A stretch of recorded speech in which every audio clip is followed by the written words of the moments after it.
घरातल्या कमीत कमी साहित्यात व न तळता काही चटपटीत बनवायचं असेल तर आज मी तुम्हाला ज्या पद्धतीने 1 चमचा तेल वापरून नाश्ता बनवून दाखवणार आहे, हा खायला चवदार आणि बनवायला पण सोपा आहे।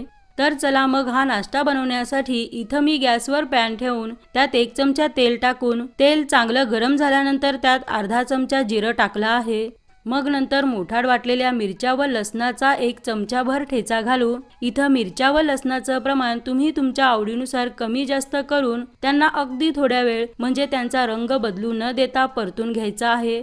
आणि नंतर यात घालायचा आहे अर्धा लहान चमचा ओवा व तसेच 1 चमचा तीळ आणि 1 चमचा रेड चिली फ्लेक्स टाकून सर्वांना मंद आचेवर थोडंसं म्हणजे की 30 ते 40 सेकंद यांचाही रंग वगैरे बदलेपर्यंत परतायचं नाही। आता यामध्ये घालायचं आहे पाणी। तर इथं मी एका कपाने 3.5 कप पाणी टाकून घेत आहे। तुम्हीही प्रमाणासाठी आधी एखादा कप, वाटी किंवा ग्लास म्हणजे ज्या प्रमाणात नाश्ता बनवायचा आहे त्यानुसार भांडं सेट करा आणि मग पाणी टाकल्यानंतर एक उकळी येण्याची वाट पाहूया। आणि हो, हवं तर तुम्ही यात तुमच्या आवडीनुसार कोरडे मसाले सुद्धा घालू शकता। आता म्हणजे पाणी चांगलं उकळायला लागलं की भरपूर बारीक चिरलेली कोथिंबीर टाकून गॅसची आच मंद करायचं। आणि इकडे पहा, इथं मी ज्या कपाने 3.5 कप पाणी टाकलं होतं ना, त्या सेम कपाने 2 कप तांदळाचं पीठ घेतलंय। तर या प्रमाणात अगदी अचूक आणि परफेक्ट नाश्ता बनतो। म्हणून असं तांदळाचं पीठ घेऊन उकळत्या पाण्यात थोडं थोडं टाकत दुसऱ्या हाताने सतत चमचा फिरवायचा, म्हणजे यामुळे यात गाठी होत नाहीत। व तसेच यावेळी गॅसची आच एकदम कमी ठेवून गाठी मोडत मोडत व्यवस्थित चमचा फिरवत राहा। तर तुम्ही बघू शकता की मी याला चांगलं मिसळून पिठासारखं बनवलंय।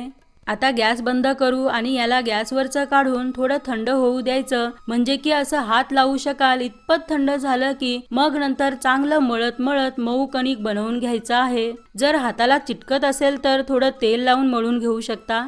तर असं मऊ कणकेसारखं मळून घेतल्यानंतर त्यातला साधारण मोठ्या लाडू इतका गोळा घेऊन दुसऱ्या हातावर ठेवून दोन्ही हाताने गोल गोल फिरवत किंवा एखाद्या पोळीपाटावर किंवा कोणत्याही सपाट भागावर ठेवून त्याचा पातळ लांबटसर रोल बनवून घ्यायचा आहे।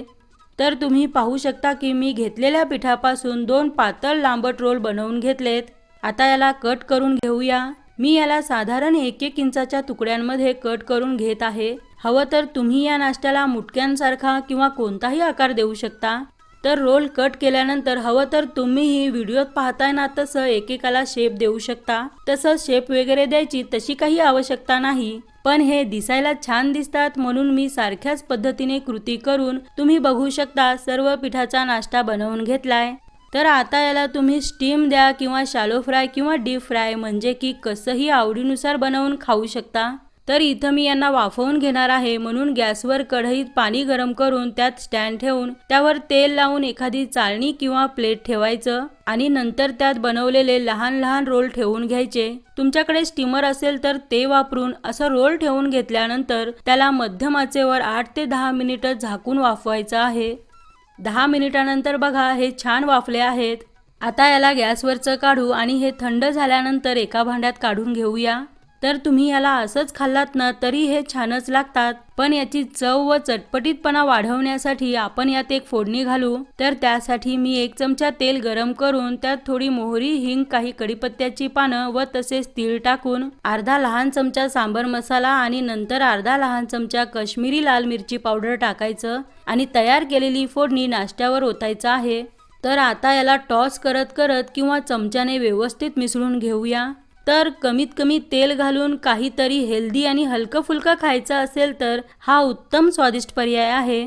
तर आता मी काही रोल जे मी स्टीम न करता बाजूला काढून ठेवले होते त्यांना तळून दाखवते। मग त्यासाठी कढईत किंवा पॅनमध्ये तेल चांगलं गरम करून त्यात रोल टाकून घ्यायचे आणि हो, त्यांना तेलात सोडताना सुरुवातीला गॅस मोठाच ठेवायचा आणि तेलात सोडल्यानंतर मंद ते मध्यम आचेवर आलटून पलटून छान कुरकुरीत होईपर्यंत तळून घ्यायचं आहे।